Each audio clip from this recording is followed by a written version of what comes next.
जनता सरकार मोर्चा का जब कॉन्सेप्ट हुआ, खड़ा हुआ, तो वहां भी एक समस्या आई थी सबसे बड़ी कि हम लोग, अब हम कौन होते हैं किसी को ज्वाइन कराने वाले, किसी को संगठन में जोड़ने वाले? क्योंकि बहुत बड़ी समस्या आती है जब संगठनों को चलाते हैं ना, तो बहुत बड़ी समस्या होती है अहंकार का, मतलब दमन करना। फिर किसी व्यक्ति ने 15 साल लगाए अपने जीवन में कि समाज के लिए काम कर रहा है, गौ माता के लिए काम कर रहा है, आयुर्वेद के लिए वो काम कर रहा है, और उसे अचानक से मैं कहूँ कि जनता सरकार मोर्चा ने देश के अंदर एक बड़ी लड़ाई शुरू की है और आप जनता सरकार मोर्चा में शामिल हो जाइए, तो वो अपने 15 साल के जीवन की सारी क्रेडिबिलिटी फिर जनता सरकार मोर्चा को दे दे, और कल को जनता सरकार मोर्चा वाले ही बेईमान निकल गए तो? ये मैंने सवाल उठाया अपने साथियों के बीच जब हम जनता सरकार मोर्चा का गठन कर रहे थे। हमने कहा कि अगर हम लोग कोई संगठन बना लेते हैं और उसका कोई प्रधान बना देते हैं, तो प्रधान अपने को मालिक बनना मानना शुरू कर देता है, और फिर अगली बारी उस प्रधान बनने की लड़ाई में कहानी चालू हो जाती है और हम लोग काम से कहीं दूर ही भटक जाते हैं। फिर सारे षड्यंत्र प्रधान बनने और बनाने में ही चलते रहते हैं और संगठन का जो मूल उद्देश्य था वो कहीं गायब हो जाता है इस दौरान। ये बातें मैंने अपने पिछले 20 साल के सामाजिक अनुभव में महसूस की। मैंने देखा कि सब संगठन जो चले तो देश को बचाने के लिए थे, वो गद्दी बचाने पर ज्यादा फोकस हो गए। जो कोई एमएलए, एमपी या मुख्यमंत्री बन गया, जैसे ही वो उस गद्दी पर पहुंचा, उसकी अगली लड़ाई उस गद्दी को बचाने की या उससे बड़ी गद्दी पर पहुंचने की चालू हो गई। ये गद्दी वाला जो समस्या है ना, इससे कैसे पीछा छुड़ाया जाए, इस पे साथियों में चर्चा हुई। तो साथियों के साथ मेरा मतभेद रहा हमेशा से।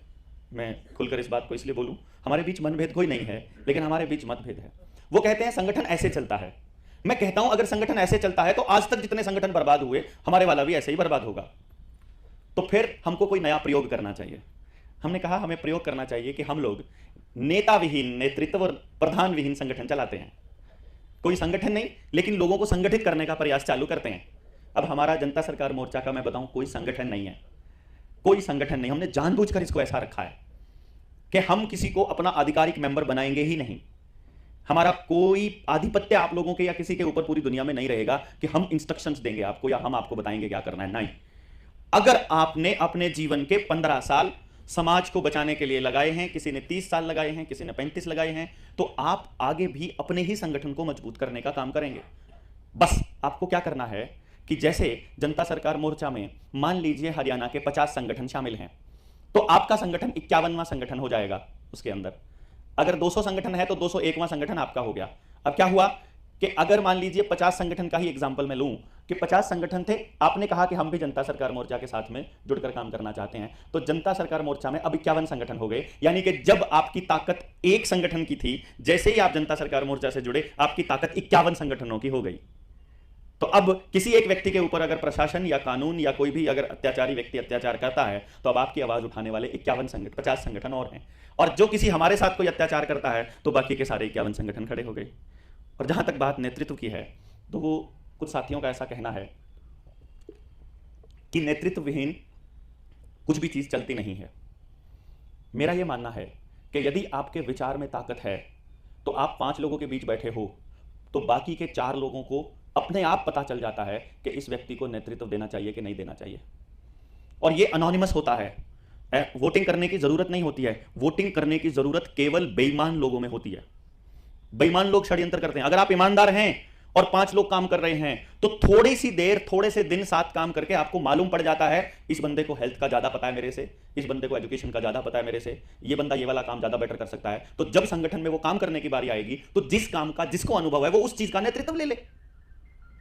मतलब उसमें फालतू की टेंशन, फालतू का नेता बनने की जरूरत नहीं है ना। किसी भी चीज को आपसे काम नहीं बन रहा है मत कीजिए, आपसे बन रहा है आप कीजिए। इस इवेंट में मान लीजिए ये इवेंट हो रहा है, इस इवेंट में नेतृत्व कोई कर ले, तो अगले इवेंट में कोई दूसरा कर ले, तो क्या फर्क पड़ता है? मतलब इसीलिए ये पहली बार हुआ है जब किसी मोर्चे के किसी भी कार्यक्रम में हमारी फोटो लगी है। ये पहली बार हुआ है। पता नहीं था रियाज भाई को। अगर रियाज भाई पहले मुझे ये भेज देते कि हमने ये पोस्टर डिजाइन किया है, तो मेरा पहला बात होती इनको कि ये फोटो हटाओ यहां से, क्योंकि जनता सरकार मोर्चा का कोई नेता फिक्स नहीं है। इसीलिए हमने आज तक अपना फोटो कभी आज तक कहीं भी नहीं लगाया है, और ना ही हम कहीं लगाते हैं। तो अगर ये वीडियो कहीं पर चलेगी और हमारे चैनल पर या कहीं भी कोई और साथी पूरे देश में सुन रहा है, तो किसी का भी फोटो नहीं लगेगा उन क्रांतिकारियों के अलावा जिन्होंने अपनी जान दे दी है। हाँ, कल को हम मोर्चे में काम करते हुए शहीद हो जाते हैं, फिर लगा लेना जाने के बाद, फिर उस लाइन में, ऊपर वाली लाइन में लगाना। जब तक जिंदा है तब तक फोटो नहीं लगेगा, जब तक जनता सरकार मोर्चा का कार्यक्रम रहेगा। और किसी का भी नहीं लगेगा, क्योंकि हम भी सदस्य हैं, हम संस्थापक नहीं हैं। हम संस्थापक सदस्य हैं, तो आप भी सदस्य हैं, तो आपका और मेरा दर्जा बराबर है। मैं फर्स्ट अमंग दी इक्वल्स हूं, मतलब मैं केवल आगे खड़ा हूं उस लाइन में, क्योंकि मैंने उस टाइम आवाज उठा दी, ये करेंगे हम लोग, ये लड़ेंगे, तो वो पहले आ गया मैं लाइन में। अब अगर मान लो लाइन में खड़े हुए हैं और उधर को जाना है, तो भैया उधर मैं चल रहा हूं पैदल, बट बाय चांस हमें उधर जाना पड़े तो हम ऐसे घूम के थोड़ी ना जाएंगे, जो सबसे आगे उधर खड़ा है मुंह घुमा के उधर चल पड़ेंगे उनके पीछे। नहीं समझे ना, हम चक्कर काटने में भरोसा नहीं रखते। इसीलिए जनता सरकार मोर्चा की एक और खास बात है कि हम बैठे हैं, मान लो 15 लोग बैठ करके हमने योजना बनानी शुरू की कि समाज को बचाने के लिए ये करना चाहिए, ये करना चाहिए, ये करना चाहिए। अब सुनील है हमारी टीम में, वो क्या कहता है कि भाई हमारे शास्त्रों में, हमारे वेदों में लिखा है जैसा खाए अन्न वैसा होए मन, तो जिस तरह का भी अन्न खाएंगे वैसा ही हमारा मन हो जाएगा और वैसा ही हमारा समाज हो जाएगा। तो एक काम करते हैं, पहले अन्न पे काम करेंगे, अगर अन्न अच्छा होगा तो सबका मन अच्छा होगा और सब अच्छे हो जाएंगे, इसीलिए खेती पर काम करना पड़ेगा, खेती के बिना बाकी सब बेवकूफ़ी है। अच्छा भाई बात तो तेरी ठीक है। फिर मेरे को, मैं शिक्षा पे काम करता हूँ, मैं सबको बता रहा हूँ देखो भाई, बचपन से लेकर के और बड़ा होने तक जैसी परवरिश माँ बाप देते हैं अपने बच्चे को, जैसी शिक्षा उसको स्कूल में मिलती है, बड़ा होकर वो वैसा ही नागरिक बनता है, वैसे ही सोच डेवलप होती है, समाज के लिए उसका चिंतन जैसा उसको बचपन में सिखाया जाता है वैसा ही होता है। तो फिर मैं कहता हूँ कि ना भाई, खेती से पहले शिक्षा पे काम करना पड़ेगा। फिर एक तीसरा है वो लिटरेचर पे बोलता है, चौथा है वो विनायक भाई बोलते हैं मैं भाई आप अगर हेल्दी ही नहीं रहोगे तो फिर कैसे काम करोगे, अगर आप शरीर स्वस्थ नहीं है तो उसमें स्वस्थ मन कैसे निवास करेगा। आप जब आप खुशी, मतलब आप खुश होने के लिए पहले तो हेल्दी होना पड़ेगा, हेल्दी होकर के ही समाज के लिए कुछ कर पाओगे। पढ़ाई भी करनी है तो भी हेल्दी चाहिए, खेत में काम करना है तो भी हेल्थ चाहिए, तो बिना हेल्थ के कैसे बात बनेगी भाई। इनकी भी बात जायज़ है, बता दो कौन सी की बात गलत है। तीनों सही है, तीनों अपनी अपनी जगह सही है, लेकिन संपूर्ण सही तीनों में से कोई सा भी नहीं है, क्योंकि हमको जीवन जीने के लिए तो हर चीज चाहिए। हमको तो पर्यावरण भी चाहिए, हमको तो मिट्टी के कीड़े भी चाहिए, हमको तो अपना पशु पक्षी भी चाहिए, हमें तो पशुधन भी चाहिए, हमको वो कोई, हमको रिक्शा वाला भी चाहिए भाई, हमको कसी फावड़े से काम करने वाला भी चाहिए, और हमको जहाज उड़ाने वाला भी चाहिए, हमको पढ़ाने वाला भी चाहिए, तो गांव खेत में काम करने वाला, हमको सफाई भी बल करने वाला भी एक आदमी घर में चाहिए या घर में समाज में चाहिए। तो मतलब हमको सब काम करने वाले व्यक्ति चाहिए और सब काम करने चाहिए। तो इसलिए सब लोग, यानी कोई एक व्यक्ति संपूर्ण हो नहीं सकता और एक व्यक्ति सब कुछ कर नहीं सकता। तो अगर आप ये सोचो कि जो संस्थापक सदस्य हैं वो संपूर्ण होने चाहिए, उनका पूरा व्यक्तित्व होना चाहिए, तो ये भी गलत है, वो हो नहीं सकता। अब कई साथियों का कई बार मेरे ऊपर ऑब्जेक्शन आ जाता है कि देवेंद्र भाई आपको ये शोभा नहीं देता। कई बार ना मैं जानबूझकर गंदा बोलता हूं, मतलब आपने कई बार वीडियो में मेरे को बहुत गुस्से में बड़ा मजाक करता हुआ देखा होगा और गालियों के लेवल पर चला जाऊंगा, तो बोलते आपको ऐसा शोभा नहीं देता। तो मैं उनको 2-3 बात बोलता हूं, यहां जब तक नहीं लगेगी ना छाती में जाकर के, तब तक जमीर नहीं जगेगा। वो जमीर जगाने के लिए मेरे को करना पड़ेगा, पहली बात। दूसरी बात, मैं आपकी बात मान लेता हूं कि मेरे को वो शोभा नहीं देता। यार तुम मुझे इंसान मानने से मना कर रहे हो क्या? मैं भी तो आप ही के जैसा आदमी हूं, मेरे से परफेक्शन की उम्मीद क्यों कर रहे हो?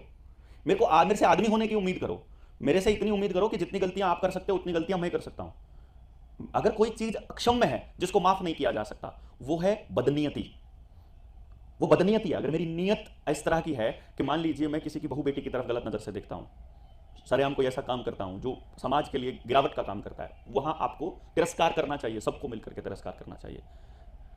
जहां मैं किसी की चीज चोरी करने की नीयत रखता हूं, जहां मैं आपसे हड़प करके अपना जेब भरना चाहता हूं, वहां तिरस्कार का वो शोभा नहीं देता है। लेकिन जो मानव निहित जो बाकी गलतियां हैं वो अगर होती हैं कभी जबान में कभी कुछ और, तो वो चल जाना चाहिए, मुझे ऐसा लगता है। इसीलिए हमने जनता सरकार मोर्चा में एक नियम बनाया। वो नियम था कि जिस व्यक्ति को जो विचार आया है वो उस विचार को लीड करेगा, वो उस विचार का नेतृत्व करेगा, बात खत्म। अभी कोई आता है हमारे पास, डॉक्टर साहब हाँ जी ऐसा करना चाहिए हमको, क्या करो ना? नहीं आप करो ना। मैं क्यों करूं भाई? तेरा बोझा मैं क्यों उठाऊं अपने सर पे?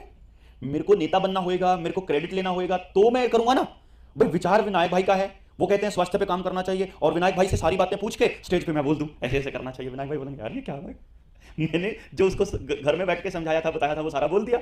मेरा तो विचार खा गया ये। मैं नहीं खाने वाला किसी का विचार। आपका विचार है, आप खड़े होइए, मैं क्या करूंगा आपको, मैं उन 50 संगठनों का समर्थन आपको दूंगा। आपको लगा विचार अच्छा, आपके अंदर, आपके विचार के अंदर वो ताकत होनी चाहिए और आपके अंदर वो नेतृत्व क्षमता होनी चाहिए कि मैं 50 लोगों को आपके सामने बिठा सकता हूं। खाली मैं उनको ये नहीं कहूंगा कि इसके पीछे लोगों, वो इनकी नेतृत्व क्षमता है कि वो उन 50 संगठनों को अपने साथ लेके चल सकते हैं कि नहीं चल सकते हैं। बराबर? गलत तो नहीं है? नहीं ना भाई। आपको जो करना चाहते हो, जो समाज हित में आपको लगता है अच्छा है, you are free to deliver. ये अकेला संगठन ऐसा है, एक ऐसा अकेला मतलब ऐसा मंच है जनता सरकार मोर्चा का, जहां आपकी मेहनत को खाया नहीं जाएगा बल्कि आपकी मेहनत को बढ़ाया जाएगा और ज्यादा बढ़ाया जाएगा। मतलब आपको, आपके क्रेडिट को कोई नहीं लेने वाला। आपने मेहनत किया है जितना, आपको हम वो लोग जितने भी आए हैं, हम वो साथी आपको देंगे जो आप लोग एक दूसरे को मिल लो। यहां बहुत सारे साथी होंगे जो पहली बार इन सारे साथियों से आपस में मिलेंगे। कल हम लोग 3 दिन की यात्रा सफल कर, मतलब खत्म करके आए अपनी, उस्मानाबाद में कितने लोग थे वहाँ पर? 5-6 लोग यहाँ मौजूद थे यहाँ से। ये 5-6 लोगों को, आप में से कितने लोगों को नया साथी मिला वहाँ पर, कोई नया दोस्त बना हो? उन सभी को मिला। मेरा क्या मतलब हुआ, पहले वो उनको नहीं जानते थे, हमने एक कार्यक्रम का आयोजन किया, उससे वो सारे एक दूसरे से मिले, 3 दिन इकट्ठे रहे, इकट्ठा अपने विचार साझा किए, इकट्ठे मिले, नए दोस्त मिल गए, नया परिवार मिल गया, अपना काम खत्म। क्योंकि वहाँ कोई बैनर पोस्टर तो लगा ही नहीं था। हमने क्या किया, उन सारे लोगों को एक समझ देने का काम किया कि हमको कुछ बातें पता चली हैं, आप जान लो, और जानकर आप उसको कैसे इस्तेमाल करने वाले हो अगली पीढ़ियों के लिए, ये तय करो। आपको लगता है हम ठीक काम कर रहे हैं, आप समर्थन कीजिए, आप और लोगों को साथ जोड़िए, आप साथ चल करके आगे बढ़िए, और जब आप समाज के लिए अच्छा काम करेंगे तो हम भी आपका समर्थन करेंगे यथासंभव, जितना भी हमसे हो पाएगा। तो ये जनता सरकार मोर्चा का अगला विजन है कि हम लोग किसी के भी विचार को ढोने वाले लोग नहीं हैं। मेरा एकमात्र विचार ओरिजिनल क्या है कि मैं एजुकेशन पर काम करना चाहता हूं, तो मुझे आपकी जरूरत पड़ेगी जब मैं अपने एजुकेशन के उस पर काम करूंगा। मैं जनता सरकार मोर्चा से केवल इसलिए जुड़ा हुआ हूं कि आने वाले वक्त में मैं एक ऐसा विद्यालय शुरू करने वाला हूं, और इसके लिए यात्रा मैं 1 जनवरी 2025 से शुरू करने वाला हूं। पूरा साल केवल जागरण पे बीतेगा एजुकेशन के लिए। अभी तो हम किधर जागरण कर रहे हैं, न्यू वर्ल्ड ऑर्डर पे, ट्रेनिंग प्रोग्राम्स में, संगठन को लोगों को जोड़ने में, और पूरे भारत को जैसे जितने मोती वहां बिखरे पड़े हैं इधर उधर, उन सबको एक माला में पिरोने का काम अभी हम लोग कर रहे हैं। जब ये हो जाएगा, एक टीम बन जाएगी, 8-10 टीमें हो जाएंगी। अभी जिस ट्रेनिंग के लिए मुझे यहाँ आना पड़ता है, मान लो आप में से 4-5 योद्धा ऐसे तैयार हो जाते हैं जो पूरा न्यू वर्ल्ड ऑर्डर का पूरा कंटेक्स्ट जो है वो तैयार करके और डिलीवर कर सकते हैं, तो हम लोग बोल देंगे ये 4 लोग आ रहे हैं इस ट्रेनिंग के अंदर, ये चारों लोग आपको बताएंगे, ये चारों लोग आपको जोड़ेंगे। फिर तमिलनाडु में कोई टीम जा रही है, फिर हिमाचल में कोई टीम जा रही है, ऐसे करके पूरे भारत के लोग जब समझ जाएंगे और जुड़ जाएंगे, तो मैं अपनी यात्रा शुरू करूंगा अपनी शिक्षा के ऊपर। और मैं 2026 में, मतलब 25 में यात्रा शुरू करूंगा। 1 साल जागरण रहेगा, पैदल चला जाएगा, नंगे पैर चला जाएगा कि साइकिल पर चला जाएगा, वो देखना पड़ेगा। 3 ही रास्ते होंगे हमारे चलने के, इनमें से चल के हम लोगों को जोड़ करके हम एक ऐसे विद्यालय की स्थापना करेंगे 2024 में, जिसमें एक बार जो बच्चा दाखिल हो गया उसके बाद उसको समाज के लिए तैयार करना और बाहर जाकर समाज में स्थापित करना। समाज में स्थापित करने का काम वो इंस्टीट्यूशन ही करेगा, माँ बाप ने कुछ नहीं करना, सब काम इंस्टीट्यूशन करेगा। मतलब बच्चा माँ बाप ने दे दिया तो उसका, अगर वो मान लीजिए, क्योंकि मेरे पास ये टैलेंट है कि मैं ये बता सकता हूँ कि ये बच्चा किस काम के लिए पैदा हुआ है। मुझे पता लगा कि ये बड़ा बिजनेसमैन है बढ़िया, तो उसको बिजनेस के सारे गुण, पारंपरिक शिक्षा के साथ बिजनेस के सारे गुण दे दिए, और सारे गुण देने के बाद उसका बिजनेस शुरू करने का काम स्कूल करेगा। माँ बाप ने एक पैसा नहीं लगाना अपनी तरफ से, सारा काम स्कूल विद्यालय करेगा। पता लगा ये साइंटिस्ट बनने के लिए पैदा हुआ है, पता लगा ये प्लेयर बनने के लिए पैदा हुआ है, पता लगा ये लिटरेचर का बच्चा है, पता लगता है ये कला का बच्चा है, तो उसकी कला के लिए जितना प्लेटफॉर्म तैयार करके देना है वो सब विद्यालय देगा।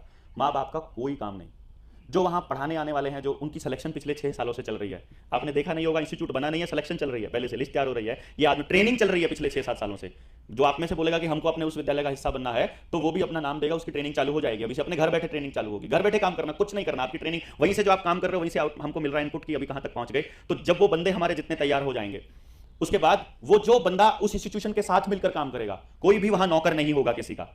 ये कॉन्सेप्ट है, वहां पर कोई मालिक नहीं होगा उस इंस्टीट्यूशन का, कोई नौकर नहीं होगा, और जो व्यक्ति वहां उस इंस्टीट्यूशन में काम करेगा उसका रहना, खाना, ट्रैवलिंग, हेल्थ, जीवन भर के लिए, जब तक उसकी हड्डियां वहां गल नहीं जाती तब तक के लिए जिम्मेदारी इंस्टीट्यूशन की होगी, और उसके बच्चों की भी रिस्पॉन्सिबिलिटी इंस्टीट्यूशन की होगी। बात ही खत्म।